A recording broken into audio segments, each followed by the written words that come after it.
في واحد الصباح الجندار غادي يصوني عليهم واحد الراجل كيقول باللي انه القمره ميته في جنب ديال الطريق. فشكون اللي قتل هاد المراه وعلاش؟ واش الجندارم قدروا انهم يفكوا اللغز ديال هاد الجريمه؟ هاد الشيء اللي غادي نعرفوا في هاد القصه.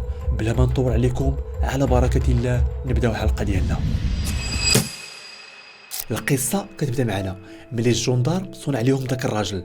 الجندارم غادي يتحركوا بالزربه لديك البلاصه باش يشوفوا شنو واقع تما وباش يتاكدوا ياك ما غير شي واحد اللي كيضحك عليهم. ملي وصلوا غادي يلقاو كاع الناس ديال واحد الدوار اللي كان قريب لديك البلاصه مجموعين تما. الجندارم غادي يفرقوا ديك الجوقه باش يشوفوا اش كاين تما، وفعلا غادي يلقاو جثه ديال واحد البنت اللي يكون في العمر ديالها ما بين 27 عام حتى 30 عام. الجندارم غادي يبداو البحث ديالهم في ديك الساعه، وغادي يلاحظوا ان ديك البنت الحوايج اللي كانت لابسه كانوا من الحوايج الغاليين، وغادي يلقاو فيها ضربه في اللور ديال الراس، وكرشها كانت مبجوغه حيت لقاو فوق كرشها اثار ديال الروايد ديال الطوموبيل، اي انه دازت عليها طوموبيل فوق كرشها، واللي قتلها دوز عليها الطوموبيل باش يحسب لهم بلي ديك البنت مات بكسيده. ولكن الجندارم عرفوا بلي ديك البنت مستحيل تكون مات بكسيده، حيت اولا البنت تلقات بعيده على الطريق، وفي الطريق ما لقاو حتى اثار ديال الفران ديال شي طوموبيل اولا شي جاج اولا بارشوك ديال الطوموبيل مهرس في الطريق، حيت مستحيل شي طوموبيل تضرب شي واحد وما يتهرس فيها والو. داكشي علاش الجندارم عرفوا بلي ديك البنت ما مات بكسيده، واللي دار ديك الجريمه غير بغا يدوخهم. المهم الجندارم غادي يقلبوا ديك البنت كامله، ولكن ما لقاو عندها لا بصدام لا تليفون لا لاكارت ناسيونال، اي انه حاليا البنت مجهوله الهويه.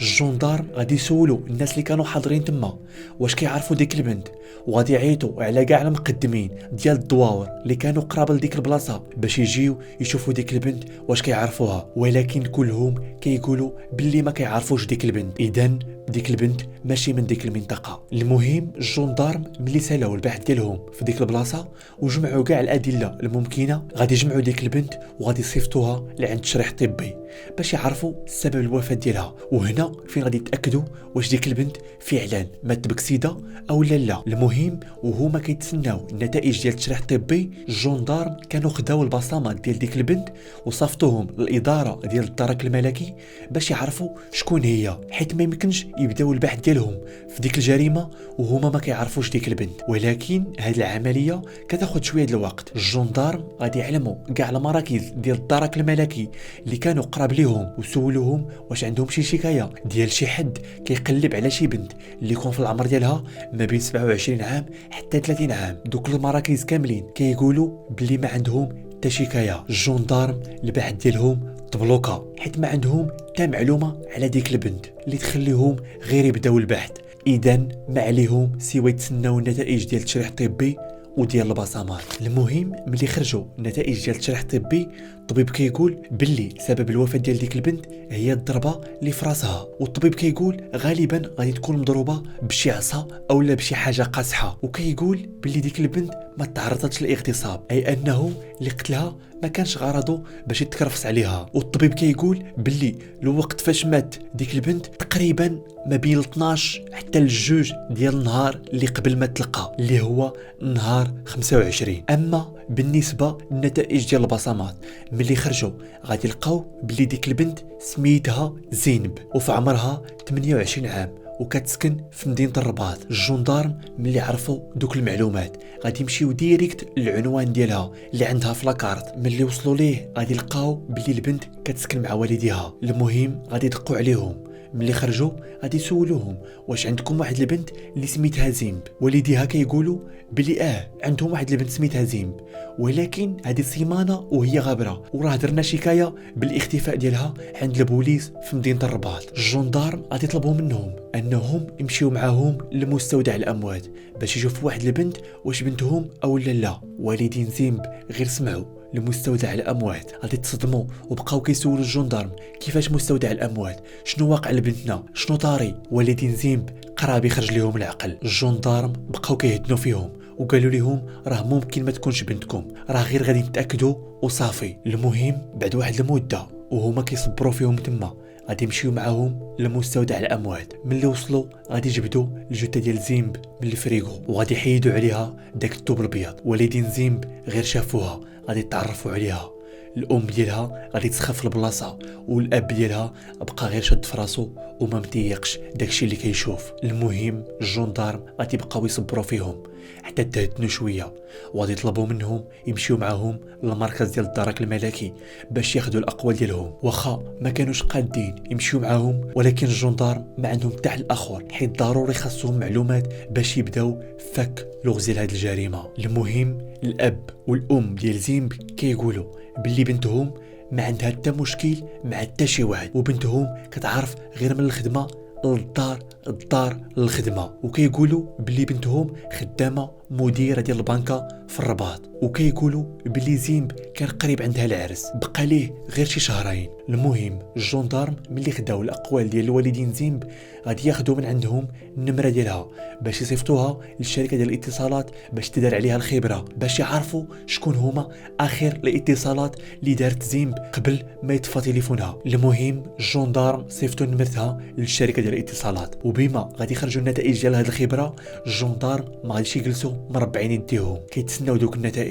غادي يمشيو عند الخطيب ديال زيمب وغادي يجيبوه حتى هو للمركز ديال الدرك الملكي باش ياخذوا الاقوال ديالو ويشوفوا شنو تحت راسو حيت ممكن يكون هو اللي قتلها. المهم ملي جابوه غادي يدخلوه للغرفه ديال التحقيقات وغادي يبداو يطرحوا عليه اسئله. واول سؤال غادي يسولوه هو واش في خبارك باللي زيمب تلقات مقتوله؟ الخطيب كيقول باللي في خبارو حيت علموه والدين زيمب وحتى هو كانت حالته باينه فيه باللي مصدوم وما متيقش ديك الخبار. الجندارم غادي يسولوه فين كان بالضبط في النهار 25 من الصباح حتى الليل قنت بقنت وإمتى كان آخر اتصال مع زيمب. الدري كيقول باللي آخر اتصال مع خطيبته زيمب كان تقريبا ما بين 10 و11 ديال النهار في النهار اللي غبرات فيه. اما فين كان في ذاك النهار كيقول من 8 ديال الصباح حتى 4 ديال العشيه كان غير في الخدمه ما خرج منها. ملي خرج من الخدمه مشى ديريكت للدارو وتما فين والدين زيمب غادي يصونيو عليه وغادي يسولوه واش زيمب معاه. الدري قال لهم لا وبلي حتى هو كيحاول يصوني عليها ولكن التليفون ديالها طافي. وتما كيقول باللي مشى عند نسابو باش يقلبوا عليها وكيقول باللي بقاو كيقلبوا عليها حتى عياو. ملي ما لقاوهاش غادي يمشيو عند البوليس باش يديروا شكايه بالاختفاء ديالها. الجندارم غادي يطلقوا الخطيب ديال زيمب بعد ما تاكدوا من الاقوال اللي قال لهم حيت مشاو للبلاصه فين خدام وسولوا عليه وفعلا غادي يلقاو باللي السيد كان بقى في الخدمه من 8 ديال الصباح حتى 4 ديال العشيه. وسولوا حتى والدين زيمب على داك الشيء كامل اللي قال لهم لقاو باللي السيد ما كيكذبش. اذا لحد الساعه ماشي هو المشتبه به الرئيسي في هذه الجريمه. إلا وصلتي هنا فغالبا غادي تكون القصه عجبتك والمحتوى اللي كندير غادي يكون عجبك. نتمنى منك انك تخلي واحد جيم للفيديو وشي تعليق كيف ما كان هكا باش كتشجعني انني ديما نبقى لوح قصص جداد. ودابا نرجعوا للقصه ديالنا.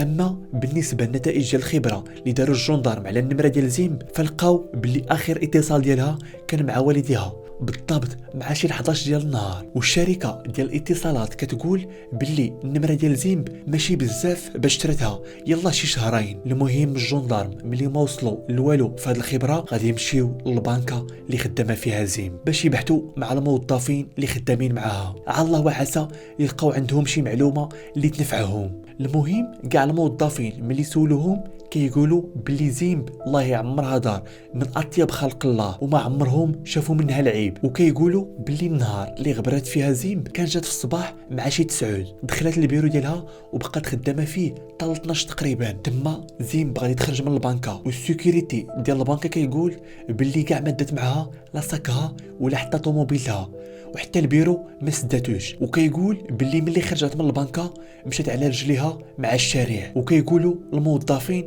باللي الغد ليه جاو والدين زيمب للبنكه كيسولوا عليها. ملي ما لقاوهاش الاب ديال زيمب غادي يدخل للبيرو وغادي يهز منه السوار ديال الطوموبيل وساكها وسد المكتب ودا طوموبيلتها. الجندارم غادي يعيطوا على والدين زيمب باش يسولوهم على هذا الشيء اللي كيقولوا الموظفين واش بصح. الاب ديال زيمب كيقول باللي ثاني يوم على الاختفاء ديال بنته مشى للبنكه وسول كاع الموظفين واش شافوها. ملي ما لقى عندهم حتى معلومه دخل البيرو ديالها وجمع حوايجها وجابهم للدار. المهم الجندارم غادي يبغيو يتبعوا الخيط ديال زيمب ملي خرجت من البنكه. اش غادي يديروا؟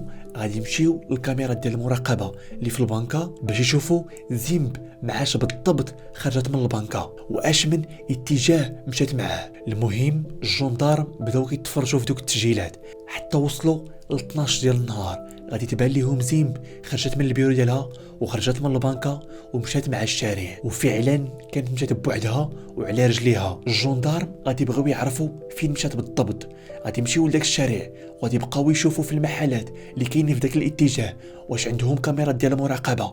غادي يلقاو واحد المحل عنده الكاميرات، غادي يمشيو عند مولاه وغادي يطلبوا منه يشوفوا التسجيلات ديال الكاميرا. السيد قال لهم مرحبا ما عنده حتى مشكل. المهم غادي يمشيو بالضبط للتوقيت فين خرجت زيمب من البنكه وبداو كيتفرجوا. شويه غادي تبان لهم زيمب داز من قدام داك المحل. الجندارم غادي يخرجوا عاوتاني وغادي يمشيو يقلبوا عاوتاني على شي محل اخر عنده كاميرا ديال المراقبه باش يشوفوا زيمب فين مشات. المهم بعد واحد البحث غادي يلقاو واحد القهوه حتى هي عندها الكاميرات، حتى هي غادي يطلبوا من مولاها يخليهم يشوفوا التسجيلات ديال الكاميرات. مول داك القهوه حتى هو ما عندوش مشكل. المهم غادي يبداو عاوتاني يتفرجوا من الوقيته اللي دازت فيه زيمب قدام داك المحل. واحد شويه غادي تبان لهم زيمب وصلت ديك القهوه، ولكن مع وصلت قدام القهوه غادي يبان لهم واحد السيد بلاصه طوموبيلته ونزل منها ووقف زيمب وبدا كيدوي معاها، وكيبان في داك السيد بحال كيتخاصم مع زيمب حيت كان كيهز يديه. واحد اللحظه غادي تبان لهم زيمب ركبات معاه في الطوموبيل وغادي ديماري ومشاو.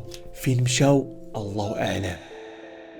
الجندارم غادي ياخدوا الرقم ديال ديك السياره وخداو حتى التسجيل ديال الفيديو من عند داك مول القهوه، وغادي يرجعوا للمركز ديال الدرك وغادي يعيطوا على والدين زيمب والخطيب ديالها. ملي جاو عندهم غادي يوريوهم داك الفيديو وسولوهم واش كيعرفوا داك السيد اللي واقفه معاه زيمب. لا والدين زيمب ولا حتى خطيبها كلهم كيقولوا باللي ما كيعرفوش داك السيد واول مره يشوفوه. وهنا الجندارم غادي تتعكس لهم هذه القضيه، وفين ما جاو ليها كيتبلوكاو. اش غادي يديروا؟ غادي يهزوا داك الماتريكول ديال الطوموبيل اللي ركبت فيها زيمب وغادي يصيفطوه للمركز ديال التسجيل ديال السيارات باش يعرفوا المعلومات ديال داك مول الطوموبيل. المهم مركز تسجيل السيارات دغيا غادي يعطي المعلومات للجندارم وغادي يلقاو باللي السميه ديال داك مول الطوموبيل سميتو فهد وكيسكن في مدينه الرباطنيت، وعطاوهم حتى العنوان فين كيسكن. الجندارم غادي يعيطوا على البوليس باش يمشيو معاهم لذاك العنوان. ملي وصلوا ليه بقاو كيدقوا حتى عياو، حتى غادي خرج عندهم جارو وقال لهم واش كتقلبوا على السي فهد؟ قالوا ليه اييه. قال لهم بلي ما كيكونش في الدار في هذه الوقيته، وإلا بغيتوه غادي تلقاوه في المدرسه فين كيقري. غادي يوريهم المدرسه فين كان خدام. البوليس غادي يعرفوها وغادي يمشيو لعندو ديريكت. ملي وصلوا لديك المدرسه فعلا غادي يلقاوه باللي كيقري تما. الجندارم والبوليس غادي يمشيو للاداره ديال ديك المدرسه وغادي يطلبوا من المدير يمشي يعيط عليه. داكشي اللي وقع. المدير مشى عنده القسم عيط عليه وقال ليه وصل عليا الاداره، وما قال ليه والو باللي الجندارم جاو كيقلبوا عليك باش ما يهربش. داك المعلم ملي جا الاداره غادي يلقى البوليس وغادي يلقى الجندارم كيتسناو فيه تما. السيد وجهه غادي تخطف، ما فهم والو شنو كيديروا البوليس والجندارم في المدرسه. الجندارم ما غادي يعطلوه وقالوا ليه باللي خاصك ضروري تمشي معنا للمركز ديال الدرك الملكي، محتاجينك في واحد البحث اللي ضروري. داك المعلم غادي تخلع وما عنده ما يقول وغادي يمشي معاهم. ملي وصلوه للمركز ديال الدرك الملكي غادي يدخلوه ديريكت للغرفه ديال التحقيقات وغادي يبداو معاه التحقيق. واول سؤال غادي يسولوه هو فين كنتي في النهار 25 بالضبط ما بين 12 و2 ديال النهار؟ المعلم سكت وبدا كيفكر وهو يقول لهم باللي كان خدام كيقري. الجندارم قالوا ليه عاود فكر مزيان، واش متاكد باللي كنتي كتقري؟ المعلم شاد في كلامه. الجندارم غادي يجبدوا التصاور ديال زيم وغادي يحطوهم ليه فوق الطبله وغادي يسولوه واش كتعرف هاد البنت؟ المعلم غير شاف في دوك التصاور بدا كيعرق بوحدو وكيتبدلوا فيه الالوان وهو يقول للجندارم باللي ما كيعرفهاش وهذه اول مره يشوف هاد البنت. هنا الجندارم ما غادي يبغيو يطولوا معاه في الكذوب ديالو وغادي يجبدوا الفيديو ديال الكاميرا ديال المراقبه ديال ديك القهوه ملي كان هو وزيم كيدوي في الزنقه وغادي يعطيوه ليه يتفرج فيه. فهد ملي كان كيتفرج في داك الفيديو بقى شاد في راسو والدموع كيطيحوا ليه. الجندارم غادي يقولوا ليه باللي حنا عارفين كلشي وباللي انت اللي قتلتي زيم ولحتيها في داك الخلا وبالله ما تحاول تكذب علينا، صافي داكشي اللي عطا الله عطاه ما عندك ما دير. المعلم غادي يحضر راسو وغادي يبدا يبكي وقال لهم باللي انه ندمان ملي قتل زيم وما كانش ناوي يقتلها وباللي كان كيبغيها. الجندار قالوا ليها بشويه عليك، وعاود لينا من الاول شنو بينك وبين زيمب. فهد كيقول باللي كانت عنده علاقه مع زيمب لمده ديال عام تقريبا، وكيقول باللي كان كيبغيها بزاف وكان باغي يتزوجها على سنه الله ورسوله، ولكن زيمب مازال ما كانت مستعده للزواج. كل مره اش من عذر كتعطيه، المهم كتهرب من الموضوع ديال الزواج. فهد كيقول باللي حياته كامله والاحلام ديالو كانوا متعلقين بزيمب، وحتى العلاقه اللي بيناتهم طورت بزاف، حيت كانوا كيتلاقاو ديما، مره في القهوه مره عنده في الدار، حيت زيمب كانت كتخاف يشوفها شي واحد معاه وتوصل الخبر عائلتها، حيت العائله ديال زيمب كانوا ناس محترمين وكانوا ناس لاباس عليهم. المهم فهد كيقول باللي في الشهور الاخرين لاحظ ان زيمب ما بقاتش كتعاملو كيف ما كانت، ولات كتعطل عليه بزاف، ما بقاتش كتجاوبو في الوقت وما بقاتش كتصوني عليه، وملي كيقول ليها نتلاقاو ما بقاتش كتبغي. واحد النهار فهد غادي يلقى بلي زيمب بلوقاتو من جميع المواقع التواصل، وحتى من النمره ديالها بدلتها. السيد ما فهم والو وقرب يحماق وما عرف ما يدير، تلف.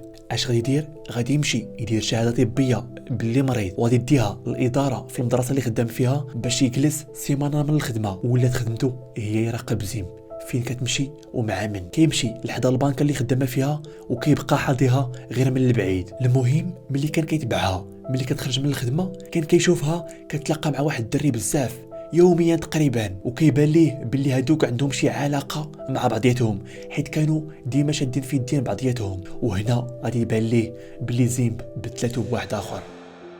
فهد غادي يزيد يحقد ديال بصح على زيمب. المهم في النهار اللي وقعت فيه الجريمه المعلم كان واقف واحد الزنقه حدا البنكه حاضي زيمب لا تخرج. واحد اللحظه غادي تبان ليه زيمب خارجه من البنكه ومشات مع الشارع. فهد قال هذه هي الفرصه فين ندوي مع زيمب. غادي يديماري طوموبيلتو وغادي يمشي حتى قرب ليها وغادي بلاصي وغادي ينزل عندها وغادي يبدا يسول فيها في وسط الشارع علاش بدلتي النمره وعلاش بلوكيتيني وشكون داك الدري اللي شدك معاه. زيمب غادي تقول ليه بلا شوها راه حنا في الزنقه وكلشي كيعرفني هنا بلا ما تشوهني. فهد غادي يقول لها الا خايفه من الشوها طلعي معايا للطوموبيل نمشيو نفكو المشاكل اللي بيناتنا في الدار. داكشي اللي وقع. زيمب غادي تخاف من الشوها وغادي تركب معاه في الطوموبيل وغادي تمشي معاه للدار. ملي وصلوا غادي يجلسوا يناقشوا مع بعضياتهم. هنا زيمب غادي تفرقع ديك الرمانه وغادي تقول ليه بلي داك الدري اللي شفتي معايا راه خطيبي وراه ما بقى لينا والو ونتزوجوا. فهد غادي يقول لها وداكشي اللي بيناتنا. زيمب غادي تقول ليه